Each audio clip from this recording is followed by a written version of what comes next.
আসসালামু আলাইকুম। ভারত পাকিস্তান উত্তেজনা যে কোনো মুহূর্তে যুদ্ধ লাগিয়ে যেতে পারে। যুদ্ধ না হোক সেটাই আমরা চাই, কারণ যুদ্ধ হলে সব দেশেরই ক্ষতি, আমাদেরও ক্ষতি। কিছু কিছু জিনিসপত্রের দাম বাইরে যাবে, আর দু দেশের তো হাজার হাজার মানুষ মারা যাবে। তো যুদ্ধ নাই হোক সেটাই আমরা চাই।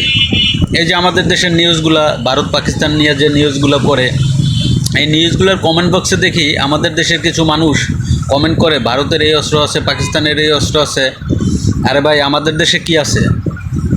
আজকে স্বাধীনতার 53 বছর পরেও আমাদের দেশে কি আছে? কি হ্যাঁ, মিয়ানমারের মতন একটা দেশ গুলি করে বর্ডারে কিছু করতে পারি না।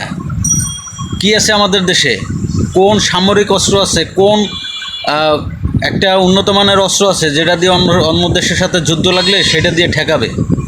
কোন অস্ত্রটা আছে? শুধু টকশোতে যাবে, বড় বড় এক একজন নেতারা চাপা মারবে, বিদেশে কেমনে টাকা পাচার করবে, বাড়ি গাড়ি করবে। বিদেশে যে পরিমাণ টাকা পাচার হয়েছে, ওই দিয়ে অনেক যুদ্ধ বিমান, অনেক উন্নত অস্ত্র ক্রয় করা যেত। শুধু নেতারা যে টকশোতে চাপা মারে, দেশ নিয়ে কেউ ভাবে না। প্রত্যেকটা দেশ নিজেদের অস্ত্র, সমস্ত্র, বিভিন্ন ধরনের অস্ত্র তারা মজুত করে।